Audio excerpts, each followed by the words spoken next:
मोहब्बत का जब भी जिक्र होता है तो लैला मजनू, हीर रांझा और ताजमहल का नाम सबसे पहले आता है। ताजमहल मोहब्बत की वो निशानी है जिसकी पूरी दुनिया दीवानी है।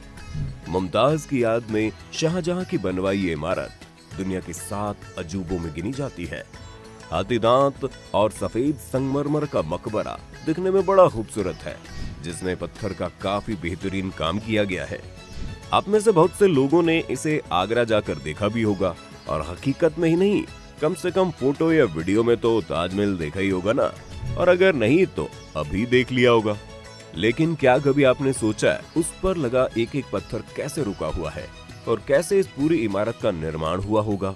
क्योंकि आज की बड़ी बड़ी इमारतें और बड़े बड़े पुल जो कि मजबूत सीमेंट से बनते हैं और फिर वो ढेर हो जाते हैं, तो फिर 1668 में बना हुआ ताजमहल आज तक कैसे टिका?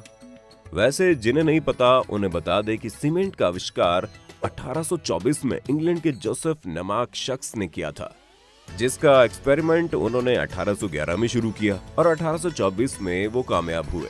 पहली सीमेंट उन्होंने ही बनाई थी जिसका नाम पोर्टलैंड सीमेंट था। तो फिर 1631 में जब ताजमहल का निर्माण शुरू हुआ तब तो सीमेंट के बारे में कोई जानता भी नहीं था। तो फिर आखिर कैसे उसे बनाया गया, वो भी इतनी मजबूती से कि आज तक वो तटस्थ खड़ा है? क्या हुआ, सोच में पड़ गए?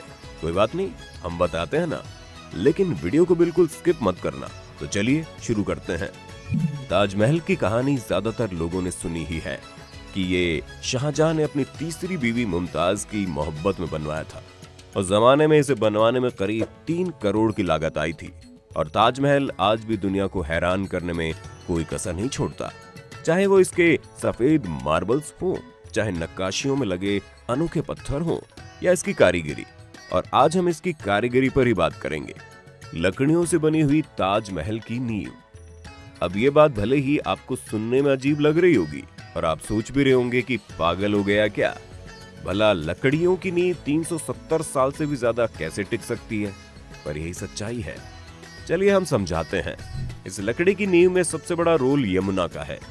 जी हाँ, जिस तरह से शाहजहां मुमताज के बिना अधूरे है, उसी तरह यमुना के बिना ताजमहल बेकार है। इसलिए नहीं कि यमुना नदी इसे खूबसूरत व्यू देती है, बल्कि इसलिए क्योंकि बिना यमुना के ताजमहल का कोई वजूद नहीं रहेगा और वो गिर जाएगा। जी हाँ, सही सुना आपने। असल में ये सारा खेल उसी लकड़ी का है। दरअसल वो लकड़ियां इबोनी यानी आबनूस के पेड़ की लकड़ियां हैं।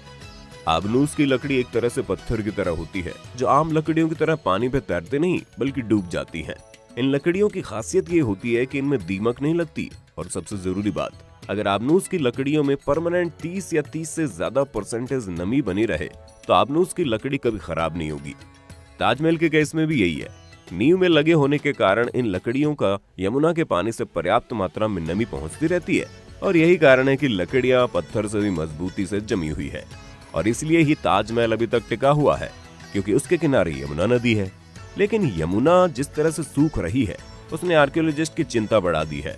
उनका मानना है कि जिस दिन यमुना का पानी ज्यादा कम हो जाएगा, उस दिन लकड़ियों में नमी का स्तर 30% से कम हो जाएगा और ताजमहल गिर जाएगा।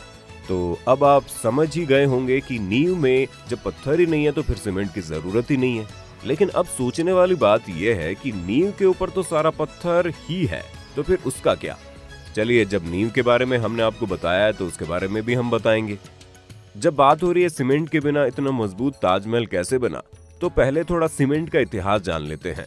सीमेंट को सबसे पहले बनाने का श्रेय इंग्लैंड के जोसेफ एस्पिन को दिया जाता है, जिन्होंने सबसे पहले 1824 में पोर्टलैंड सीमेंट के लिए एक पेटेंट लिया था।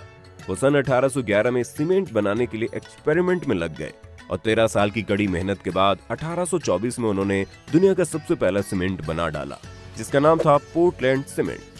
अब सीमेंट तो 1824 में आया था और ताजमहल का निर्माण 1631 में शुरू हुआ था, यानी करीब 193 साल पहले। तो फिर कैसे चिपकाए गए थे संगमरमर के पत्थर? आजकल तो मार्बल चिपकाने के लिए कई तरीके मौजूद हैं, जिनके जरिए संगमरमर के पत्थरों को चिपका दिया जाता है। हालांकि उस वक्त पत्थरों को चिपकाने के लिए या आधारशिला बनाने के लिए खास तरह का मटेरियल तैयार किया गया था, और ऐसा नहीं था कि ताजमहल में सिर्फ संगमरमर ही इस्तेमाल किया गया था। उसके कंस्ट्रक्शन में बहुत सारे सेमी प्रेशियस स्टोन जैसे अकीक, येमेनाइट, फिरोजा, लजवाड़, मूंगा, सुलेमानी, लहसनिया का इस्तेमाल हुआ था।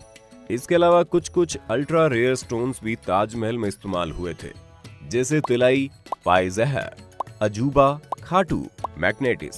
द Constructor.org के एक आर्टिकल के मुताबिक ताजमहल की नींव के लिए एक अलग सा घोल बनाया गया था, जिसका नाम सरूज बताया जाता है। ये सलाइन, चिकनी मिट्टी आदि से बनाया गया था। इसके अलावा इसमें गुड़, दालें, चीनी, राल, गोंद आदि भी मिलाए गए थे। इसके साथ ही ताजमहल का निर्माण हुआ और इसकी मदद से इतनी पकड़ हो गई कि आज कई सालों बाद भी ताजमहल भूकंप, तूफान, बारिश, धूप, गर्मी, सर्दी का मुकाबला कर रहा है। ये इतना मजबूत है कि भूकंप भी ताजमहल को गिरा नहीं सकता। दोस्तों, ये बात थोड़ी साइंटिफिक है लेकिन इंटरेस्टिंग भी, कि कोई भारी भूकंप भी ताजमहल को नहीं गिरा सकता। ताजमहल सिर्फ प्यार का प्रतीक और सफेद संगमरमर की एक खूबसूरत इमारत ही नहीं, बल्कि मुगल काल के सिविल इंजीनियरिंग का एक बेहतरीन नमूना भी है। अगर आपने ताजमहल को गौर से देखा होगा तो एक बात आपने नोटिस की होगी कि मेन बिल्डिंग के चारों तरफ बने हुए चारों मीनार आपस में परफेक्टली परपेंडिकुलर नहीं है, जिसका मतलब ये है कि वो स्ट्रेट नहीं खड़ी है, और ऐसा जानबूझकर किया गया था। उन मीनारों को थोड़ा सा झुका दिया गया ताकि अगर कोई भूकंप आता है तो वो चारों मीनार मेन बिल्डिंग से दूर गिर जाएं, और इस तरह भूकंप के सारे झटके मेन बिल्डिंग तक पहुंचने से पहले ही इन मीनारों में अब्जॉर्ब हो जाएंगे, और इस तरह से मेन इमारत पर भूकंप का कोई असर नहीं होगा और वो सुरक्षित बच जाएगी। और आखिर में एक बात ये भी जान लो कि शाहजहां ने किसी भी मजदूर के हाथ नहीं कटवाए थे। ये महज एक अफवाह है और कुछ नहीं। आपको ताजमहल के बारे में कुछ और इंटरेस्टिंग बात पता है तो हमें कमेंट करके बताइए, फिर चाहे वो सच हो या झूठ।